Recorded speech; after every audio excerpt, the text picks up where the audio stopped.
Hey gang, this is Nick Z from the 4019s. Welcome to Rock Talk, Episode 5.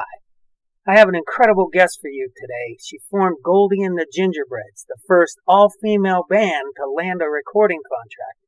As a producer, she's worked with legendary artists, and she's also an author. After hearing this interview, you're going to ask yourself, when will she be inducted into the Rock and Roll Hall of Fame? Please welcome the wonderful Genya Ravan. Hi, Genya. How are you? I'm good. How about you? Oh, I'm doing great. Thank you so much for coming on this on my little show with me. I appreciate it. Well, it's my pleasure. I mean, you've given me joy with your music. Why couldn't I give you joy with my interview? That's wonderful. One of the things I always like to do on the shows, what's the impetus really for the show, was to find out what got your fire going to be a musician. And as a child, you came to the States in the late 40s, just after the war. Right.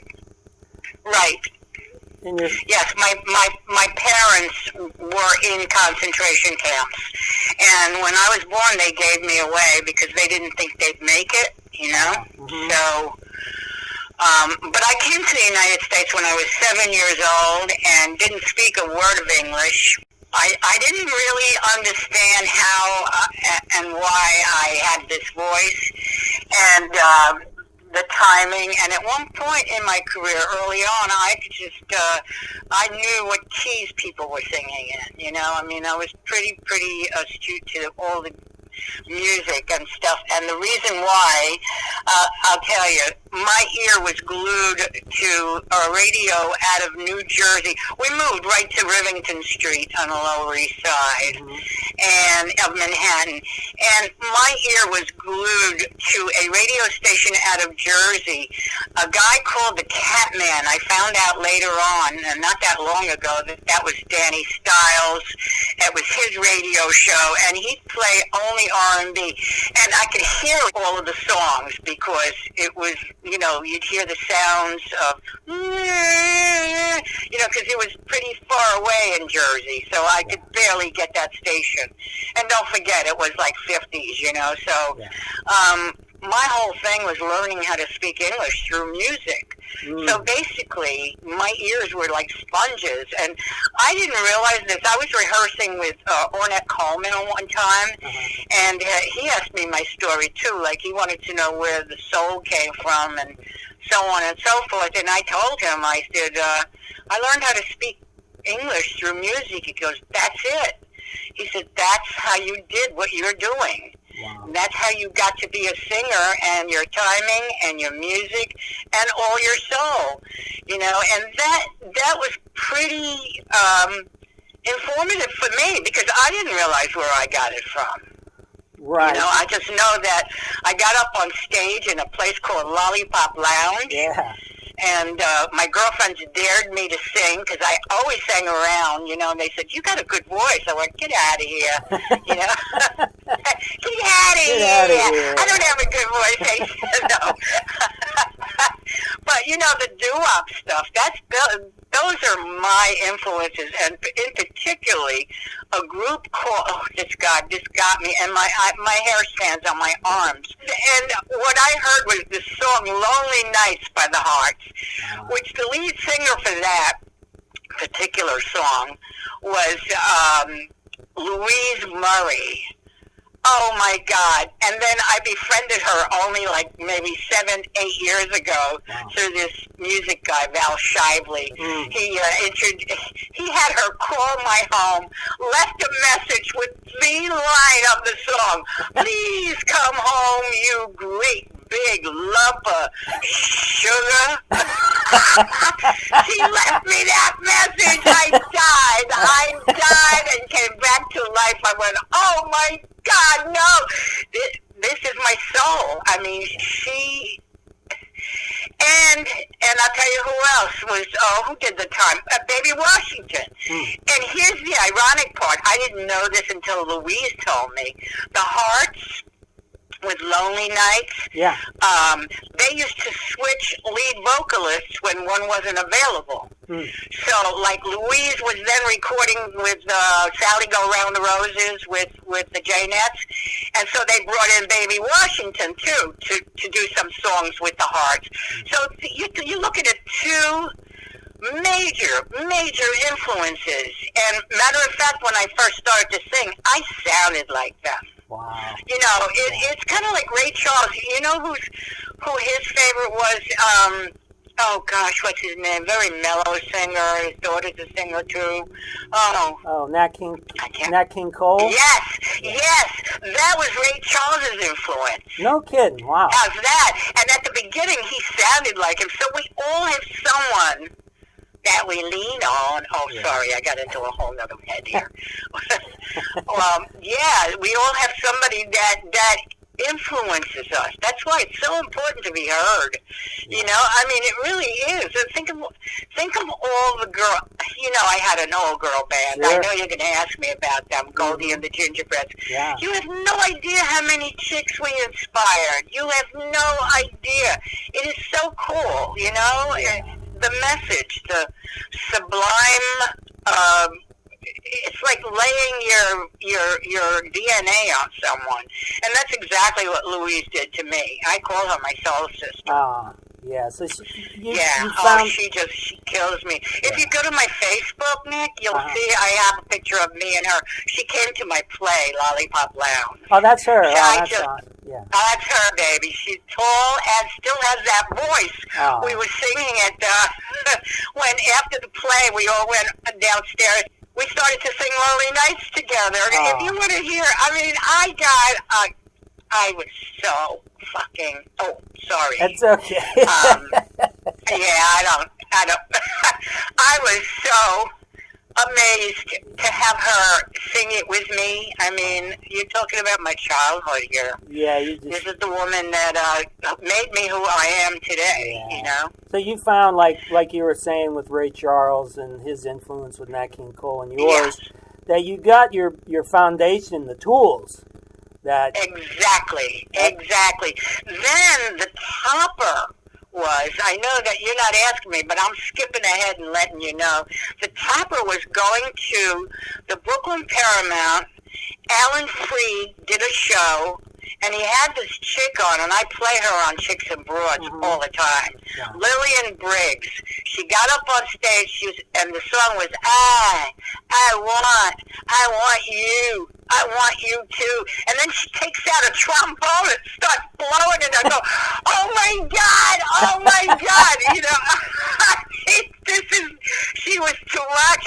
That's what pretty much laid a little something in my head for later on. I wanted a girls' band. That was the final little push, not push. Yeah, you know, I'm telling you, influences are the key. Yeah. And again, if you feel something like that, the way I did, to the depth of my soul, like that, it has to affect your life later on as you grow older, you know, as you get older and your teens, whatever. I mean, I ran away from home on a Harley Davidson and sang in the driver's ear all the way from New York City to Manhattan Beach, California. You know? No, that's a great story. Yeah, singing in his ear, and Ralph would always go, sing more. So I'd do Sincerely by the Moon Glows. I would do Lonely Nights, of course. I'd do Dear One, Earth Angel. These are songs nobody knows unless you were into doo-wops, you know? The motor that was providing the bass for you, right? So and the motor was. Yeah. Are you kidding? Like trains. When I had 10-wheel drive, I wrote a song called Tightrope. That was that was from a train. I was on a train, and it gave me my beat. Oh, no kidding. Oh, wow. That's awesome. Yeah. I hear ya. Yeah. Oh, baby. I hear ya.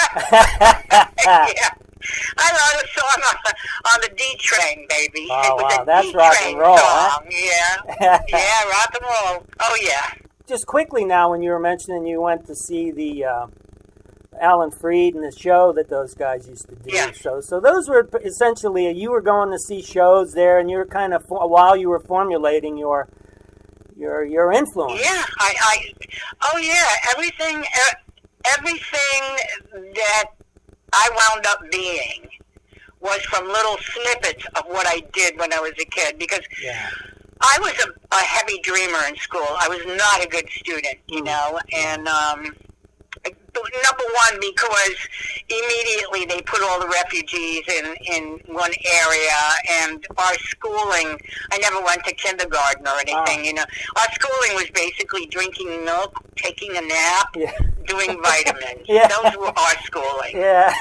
You know, and nobody talked to each other because everybody spoke a different language, you know.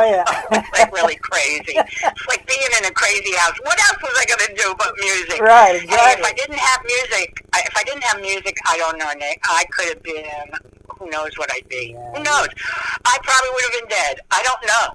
I don't know. I was a very wild child. I mean, I ran away from home. Well, you read my book. Yeah, a lot of the stories. It was like you were searching for that music. I was searching. Who am I? What am I going to do? Who am I?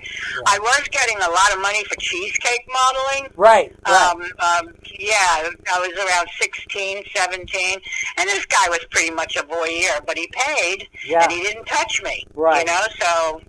and also, cheesecake modeling, let me tell you the difference between nude modeling and cheesecake modeling, is that there's no pubics showing, ever. That's cheesecake modeling. That's what Marilyn Monroe did. That's what I did. Yeah. And it carried right through 10-Wheel Drive and Goldie and the Gingerbreads and all of that. I mean, I'd always wear some see-through with nothing underneath, you know? And then I'm jumping ahead a little, but then when you were in Goldie and the Gingerbreads, you gals would say, we're dressing like gals, we're not dressing like truck drivers. I remember that. That's right, that's right. I said, walk like a fucking girl, will ya? That's what this is all about. It's a girls' band. That's right.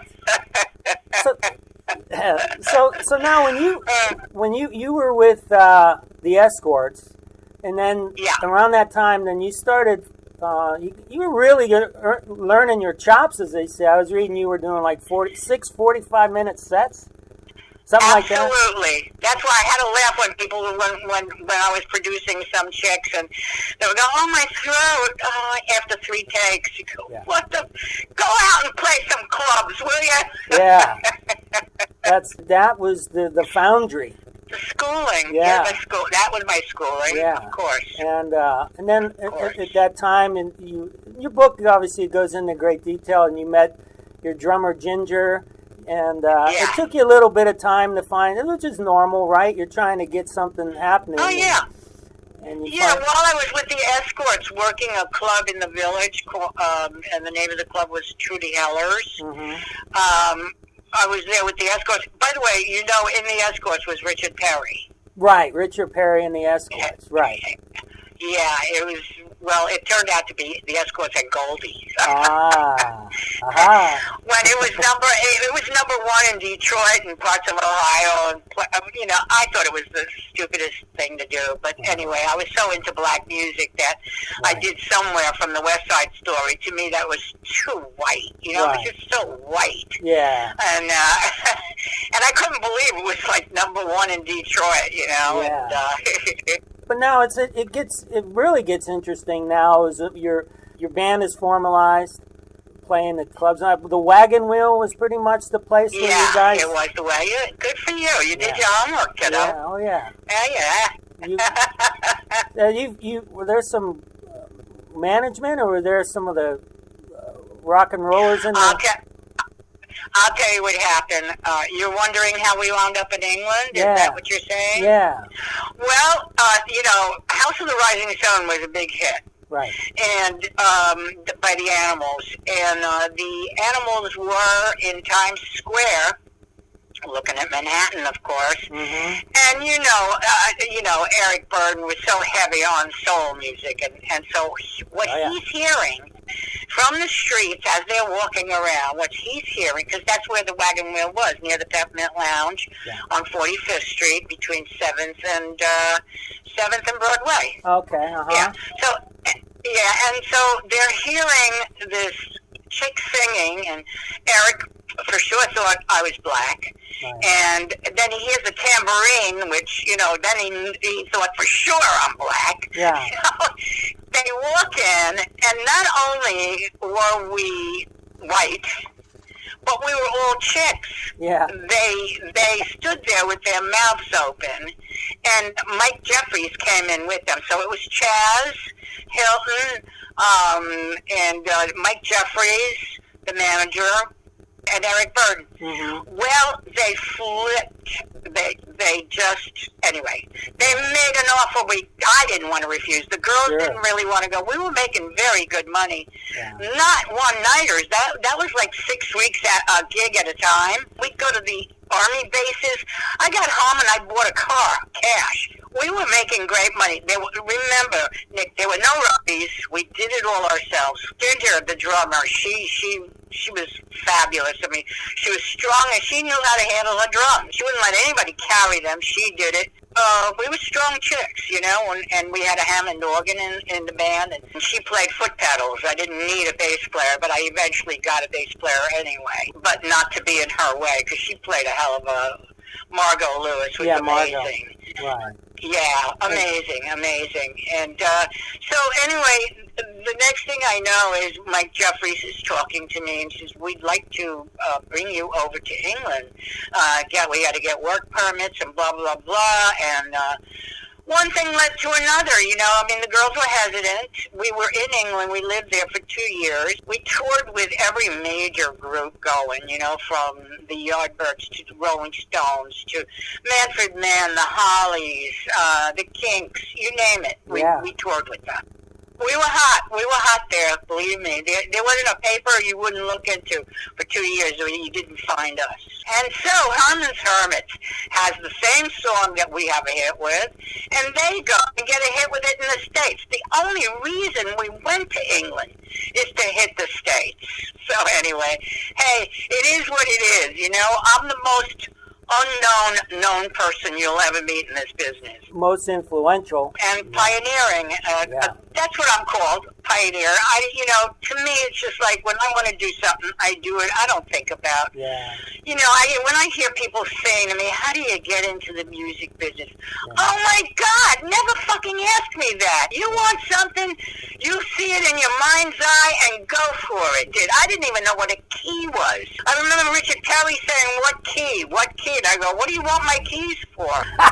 Yeah, I didn't even know what the key meant. Yeah. And then somebody said, "Do you have charts?" And I go, "What is that, a disease? Yeah. What do you mean, a chart? What did I know? I'm a freaking refugee from Poland. All I got with me is a voice." That's right. My key, I know the key. Yeah, you just start playing, I'll find it, yeah. Yeah, that's right. You start singing, we'll join in, and that's exactly what they did. That's and I loved my voice on the first time I heard it on a microphone was Lollipop Lounge. I loved it. Yeah. Oh my God, I thought I had a great voice on a mic, Yeah, you were a natural, like we were getting back to your early influence. Oh yeah, what helped also was that cheesecake modeling, not being afraid of cameras, Oh, I was never shy. Yeah. I was never shy. Reading about as a kid and so forth, shyness wasn't part of your makeup. You were out there. You were going for it. Absolutely. Absolutely. And when you were over in the UK, what were a lot of the guys? Since I don't know, the only main real female bands were vocal groups, I'm guessing. There were a lot of female vocal bands, but there weren't any rock and roll. Yeah. Female bands at all. Yeah. Yeah, they I tell you, like the Stones used to watch us every night. I mean, every night. We did Harlem Shuffle. They recorded Harlem Shuffle down the line. Yeah, sure. I wanted to get a hold of Mick and say, "How dare you?" But I know I was only kidding. I would have been kidding anyway. Sure. Anybody could cut that. But they used to watch us constantly. The drummers used to watch Ginger. Ginger was as solid as Ringo Starr is. You know, I don't consider Ringo the best drummer in the world, but he is a solid man. You know. Yeah, and I know that's what Ginger had. Ginger had that solid drumming. That solid, solid swing or something. I don't know. It's hard to. I don't. Ginger's drum set was a Ludwig set, you know, and it was. That's what she liked, the Ludwig drums. I just find it fascinating how when you went over there and then the guys got to see. Essentially, the first real rock. They didn't know whether to bang me or listen to my music. I mean, they didn't know what to do. That was the explosion when you were there of what the heck was what was the tidal wave that was coming. Nick? Did you hear that song Cobblestones, Rolling Stones? Yes. Because that's all about that time, you know. Right, and that's off of Cheesecake Girl one. Well, a lot of those songs on Cheesecake Girl CD, the ones that I wrote, which is 90% of that album, is all about the chapters of my book. Right. I'm actually working on a recording of my voice on the book. Yeah. So, you're singing about those. Exactly. Yeah. Exactly. Cheesecake Girl was distributed by Collectibles, but the downloads and all of that was mine. So basically, it's my album. You were in England for 2 years. Shell Talmy produced the track. Shell Talmy produced. Yes. Oh, by the way, there is a Goldie and the Gingerbread CD coming out on Ace Records. Oh, okay. They took all the songs and put them on one CD, and they're working on the art now, so it should be out really soon. I hope you'll hear the Shell Talmy cuts there because, he's one of my favorite dudes in the world, Him and Andrew Oldham. I love Andrew Oldham. Yeah, you were mentioning a lot. If it wasn't for Andrew, there'd be no Stones. I can tell you that right now. Absolutely, yeah. I agree with you there. Andrew had so much. He's such a marketing genius, and he's unbelievable. To me, he was the Rolling Stones, Not that they're doing badly today. No, I mean, I might say. Nice to see guys my own age, still doing it. That's Yay! Right. Yeah. Now, was that like around now towards its end when the Goldie and the Gingerbreads, you guys took a small, I don't know if it was a hiatus or a break, and did they go back home and you stayed in England?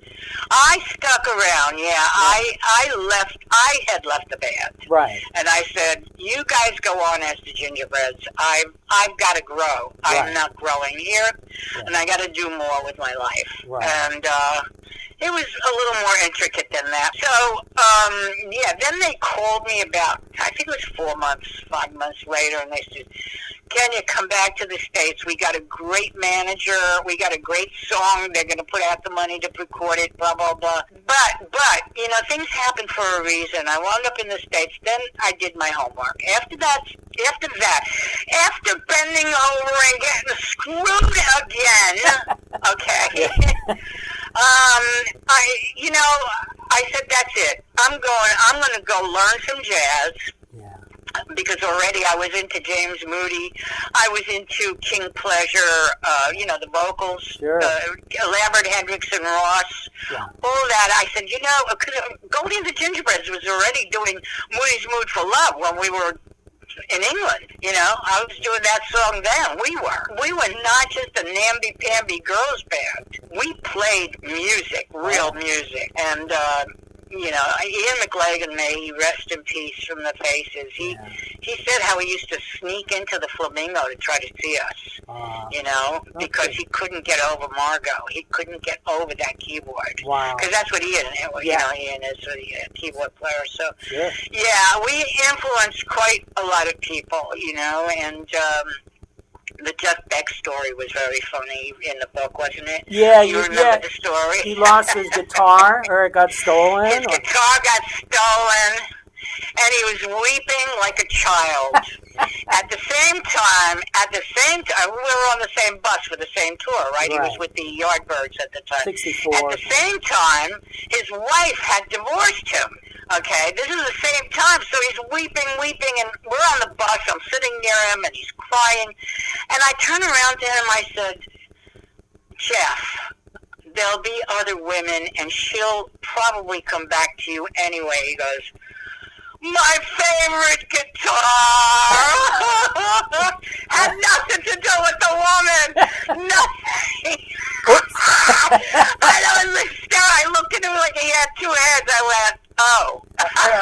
Here I am, being, oh, don't worry, she'll come back. I know your heart is broken, blah, blah, blah. My fucking guitar. I love my fucking guitar.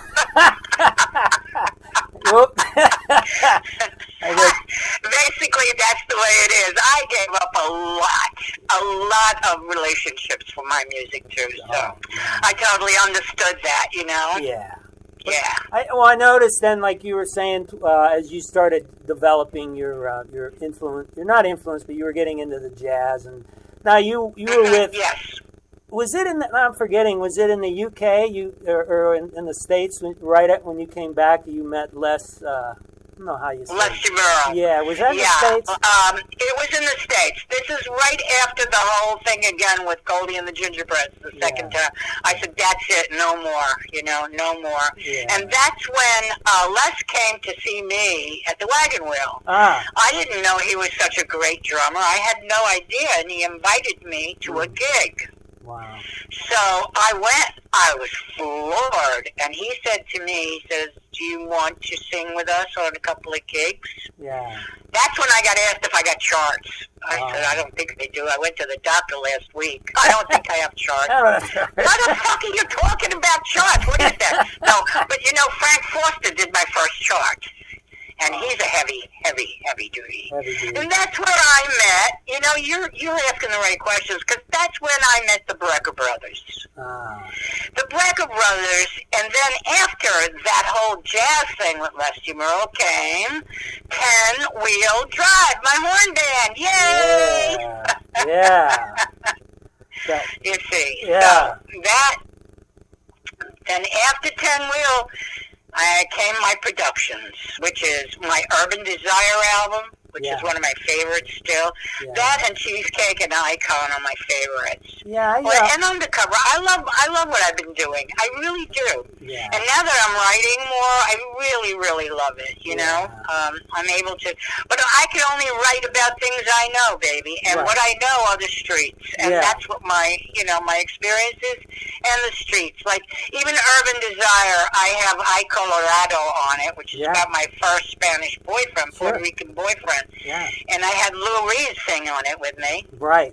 And then I did a song called Jerry's Pigeons. There was a Jerry, and he had a pigeon coop on Rivington Street. Yeah. So that was about that. Pedal to the Metal was all about driving, to California on Harley Davidson. Yeah. I put the pedal to the metal, and it's called the brakes. Yeah.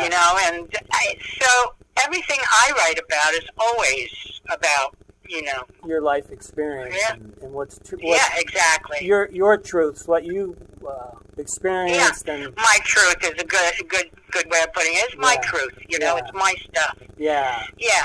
I even wrote a song called 202 Rivington Street. Right. Wow. That was that closed the play. Yeah. Yeah. Well, now when that play came out in was it like 16? Came out quite a few times. Yeah, and it's Royal Family Theater is a non-for-profit. So when they read my book, they said, we would love to do a story on it. And my guitar player introduced me to the woman that directed it. But, we had the Times came in on this, and they loved it. They said they can't wait to see where it goes. It was all about coming to the United States and the effect it had on me and my parents at the time. My parents were, very They were very demented from that whole thing. You know why? We all know why, you know. They came from big families. They saw their families die, you know. The one thing I really enjoyed reading in your book was when you guys played, was it Carnegie Hall? You saw your mom out in the audience? Yeah. Yeah. She was running down the aisle throwing kisses. Yeah. You know what I found? I got to tell you, I found this yesterday. I went through some of my archives, my books, my press, and all that. Yeah. I see all the Hollies wrote to my mom. They said, love to your mom. She had a better reputation than I did because every time someone came from England, they'd stay at my mother's house. Right, yeah. And she'd give them tea all night. They loved her. Yeah. You were at the tail end of the whole Laurel Canyon scene. Was there anything that stuck out that you remember from that scene? Did anything... it was still happening when you were there, I guess. Yeah, just what I wrote in the book. When I went to a pretty popular place on Sunset Strip. Cher was in the other booth, and then I see Richard. He's with this guy, George Greif, who was managing Jimmy Miller at the time, and quite a few of the guys from Cream. And I don't know if I can curse on this thing. No, go ahead. Go ahead. So this is the best. Now this is a packed restaurant, okay? And Richie sees me and he calls me over. So I leave my friends at the table and I go over there and he says, Genya, Goldie, I want you to meet George Greif. And George Greif opens his mouth. He was a very loud man. He says, this chick thinks from her cunt! This chick thinks from her cunt! The whole place got quiet. Holy cow. Including Cher. Wow. Everybody turned around and I almost went under the table. Richard dropped his food. It was, he was so loud. Anyway, I said, where do I sign? That's right, yeah. I did. I wound up with Jimmy Miller producing my album. You're of course, right. he was Tim Price was on producing it as well. I didn't get along with him at all. So You became friends with Frank Zappa, and you guys went in. They took you to Canter's. So now when I go to Canter's, he took me to a Jewish deli. Yeah. Yeah, you know the one in Beverly Hills. Oh yeah, What was it? Well, there was called? Canter's, and then there was Nate Nails in Beverly Hills. Yeah, Canter's. No, he took me to Canter's. That's right. Yeah. Yes, Canter's. I go there all the time, so next time I tell all my buddies because we all go there. I said, yeah, man, there's a little bit Really? of... It's still open? Still there, It's still open? Yeah. Holy cow. Yeah, it's one of... Wow. Yeah. Send me a corned beef sandwich, babe. I can't believe it's still open. I mean, that's enough for me to come to California. Yeah. Well, we'll definitely take you there, and we'll show you. We'll be more than happy to take you there. Nick, you're a doll. You know that? Thanks. You really are. No, you are. Definitely. Yeah. You know, the other... Just quickly, before then we jump into the later 70s. Yeah. When you and I would email, you were telling me about, you were on a Tonight Show. In your book, obviously, is that Tony Randall said, don't take acting lessons, whatever you do. Right, he did. It's the same thing as Henry Jerome did when we recorded for Decca Records with the Escorts. I said, I think I'm going to go for singing lessons. He says, don't you dare go to singing lessons. No, you got a sound. Yeah. I thought, what, are these people crazy or what? What kind of sound? If there's anything, it's a stolen sound, my Louise, my baby Washington, but I was coming into my own slowly but surely, There was something. Randall said, don't take acting lessons; it'll ruin your acting. Wow. Yeah. Now, one of my favorite interviewers always was Mike Douglas, and then you had mentioned that you had been on the Mike Douglas show too. That was, I guess, in Philadelphia, and he being a crooner. Right. Mike was an old crooner from the 40s. Oh, yeah, absolutely. Absolutely. Yeah, he was wonderful, and so was Carson. Yeah. Carson was wonderful as well, you know. Yeah. The people that, like Della Reese had a show as well. Sure. She was so gracious, you know. Yeah. I mean, I love duets. I mean, I forced Janis Joplin to come up on stage with me, too, you know, and sure. Donna Summers in L.A. Yeah. Janis Joplin at the Scene in Manhattan. I love singing with other people on every album. Like, okay, so let me see. Urban Desire had Lou Reed, right. And I Mean It had Mick Ronson and Ian Hunter. I love duets, you know. Yeah. I love singing with other people. Those days you do Knock on Wood, Hold On, I'm Coming, Midnight Hour, you know, all of those Jackie Wilson songs, they all knew them. When you wanted to produce, I think you had so much to offer, as not only as because when you were, you know, absolutely, the experience of being on both sides of the glass was amazing. Yeah. See, for me, CBGB's was a natural for me. I had produced 2 groups for RCA Records by that time, and I wanted to do rock and roll, you know, and who better than somebody that, you know, like me, to do the Dead Boys? That was the best thing they've done, up to date. Oh, yeah.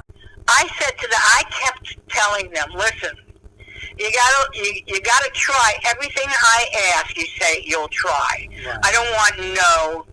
I said at one point there was background. I went, what's the rule here? Don't ever say no to me. Right. You know, you don't like it, we don't put it out. You know, Down in Flames has that big gong. I took a giant garbage pail, and that's the sound you hear at the end of the album. Wow. Yeah, I mean, anyway, they love it. I mean, Cheetah just still thinks that's the best thing he's ever done, you know? And it is. I have so many friends from growing up around that time that obviously one of their favorites. I told you my email. Still holds up. Yeah, my buddy. Yeah, and it still holds up. Yeah. You listen to it today, it still holds up. That's what makes it a good record, you know? I also liked how in Lollipop Lounge you talked about when you first met the guys, and I think it's important that, like how you say, when you meet people, like a couple of the guys liked you, and then Cheetah Chrome was a little standoffish, and you guys had a little.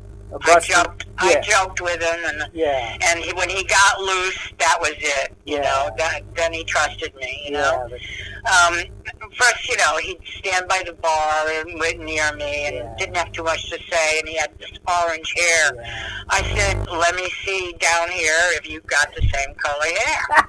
He opens his fly and he shows me. Well, do I have to say any more? Exactly. We laughed so hard. I couldn't believe he took out his orange flower, you know? That's hilarious. He got a nickname after that. It was called Orange Flower. And I used to call Stiv masturbators. When I was in, like, 79 and 80, I was in New York City briefly. I went to England myself as about 17. But when I read these stories you talking about, I was happy that I was there, so I got to really get God, yeah. You know, yeah. I remember walking me too. Yeah. Listen, I mean, I don't know how old you are, and I'm not asking you, but I got to tell you, I would not want to be getting into the business now. No. I would not want to be a teenager trying to get into this. Goldie's Garage, I need to get bands out on the air, and that's why I came up with that. I wanted very much for bands to be able to find a place and be heard. Because hearing yourself, you know why you're working so hard. You know, they don't have clubs. They don't have this. They don't have that. They don't have what we had when we were kids, when I was a kid. Right. They don't have that. And I am so glad I'm not doing it today. Hilly is such a saint to me, because we were in the West Coast, and I called on the phone. He picked up.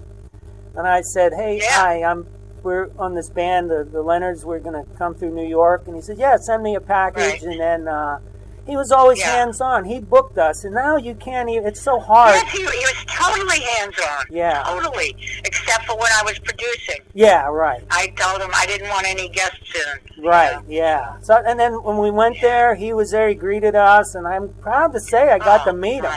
And I got to experience a little, like when you were talking about him, I said, yeah, geez, I was honored to get to meet him. But absolutely, I'm glad you did too, because it's important that we pass the word about him. He was quite the man, and he didn't look to rip anybody off. He really didn't. I wanted to ask you on the Warrior soundtrack, "Love Is a Fire." Yeah.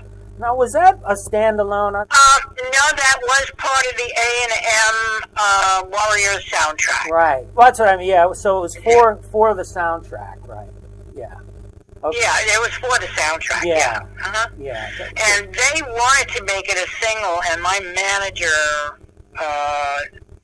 boo-booed it because he said, "No, I don't want anything taken away from Urban Desire." That would have helped us so much, Yeah.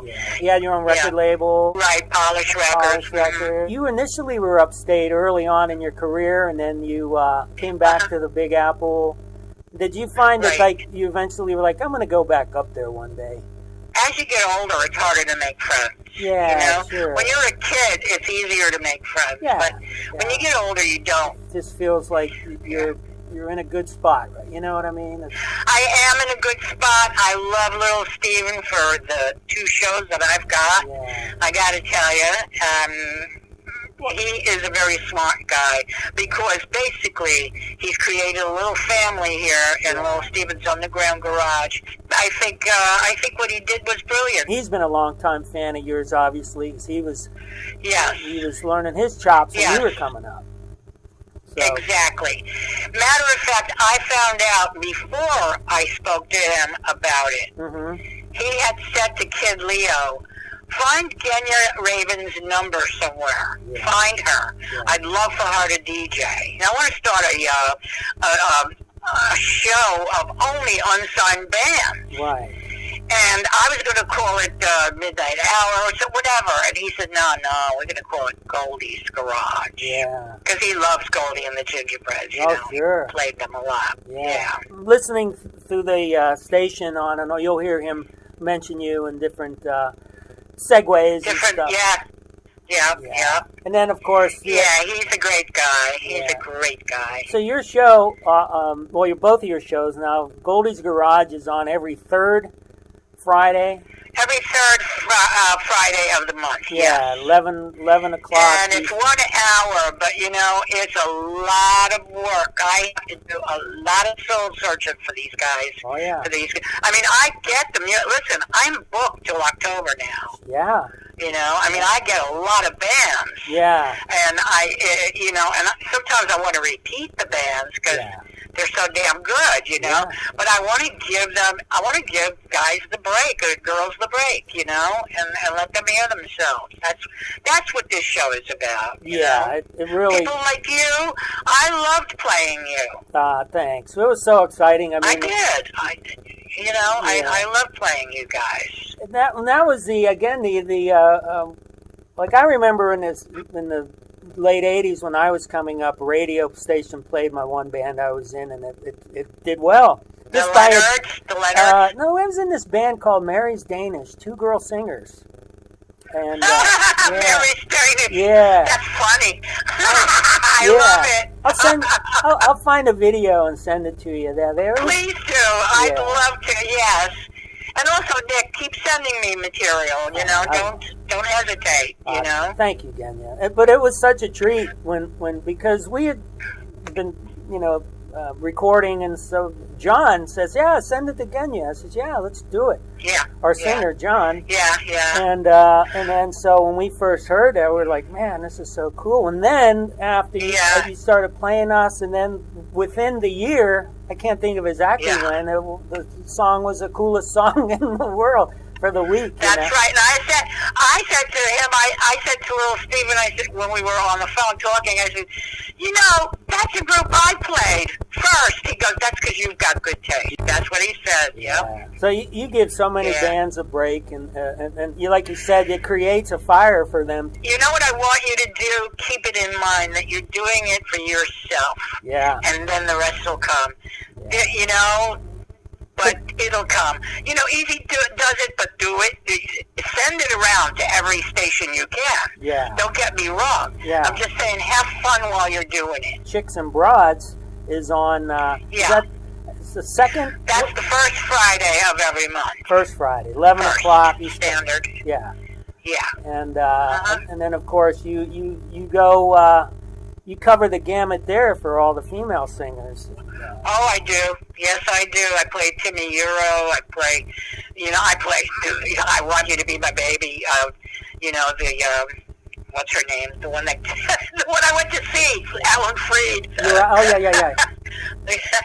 Lillian Briggs. Lillian, yeah. I'm telling you, I'm losing my mind here with all the songs and all the, all the groups, and just fabulous. Listen, I'm doing what I want to be doing. I'm surrounded by music. That's right. Now, also, I wanted to mention for everyone that you're also included in the Women Who Rock at the Rock and Roll Hall of Fame. Can you just tell us a little about that? I'll tell you how that happened.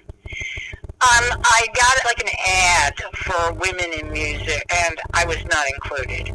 Oh. I got so pissed off. Sure. I made the call. Yeah. And I said, this is Genya Ravan. I had the very first rock and roll female band to ever get signed by a major label like Atlantic. Right. Why are we not in this museum? Right. And I got a call back with all the apologies in the world. Please send us, what do you have from Goldie and the Gingerbreads? I said, I have a sweatshirt, an old tambourine, what else did I have? Some tickets and some pictures, some ads.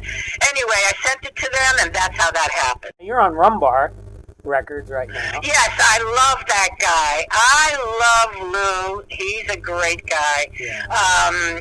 Icon, which came out last year. Yeah, Yes, Icon was within the last year, and then CBGB Live. CBGB Live record. And those, right? Yeah. So those, the physical copies, you can get them at Rumbar Records. Is that correct? Absolutely. Yeah. And downloads is with me. That's it. Yeah. Anything else in the works? I'm talking to Netflix about a possible series on my book. We'll see. In the book, you talk about when you were forming your band, your drummer now. Oh, Bobby Chen. Oh, Bobby Chen, I'm sorry. Years. Yeah. I've been with him. He's been with me a very long time, since Urban Desire. Yeah. That he it's nice. He called me. Yeah, that it's great. He said to me, he says, you can't not sing, Genya. You can't not sing. Come on. Yeah. We got in touch, and before you know it, that's where we're doing our basics. Here I am, talking to my Nick. Yeah, I tell you, Genya, this was a wonderful, again, I keep saying it over and over again, but this has been great. Anybody that is listening, hopefully a lot of people listen, I'm just starting this thing off, and it's just something that I really I find fascinating, and I enjoy hearing your stories. I'm glad. Genya, thank you so much for chatting with me. This was such a treat. It was a pleasure talking to you, honey. Everyone viewing, please look at the description section for where to purchase Genya's music and her novel Lollipop Lounge. Thanks again to the incredible Genya Ravan. Keep rocking, sweetie. You too. Thank you so much. Okay, honey. Bye. Bye.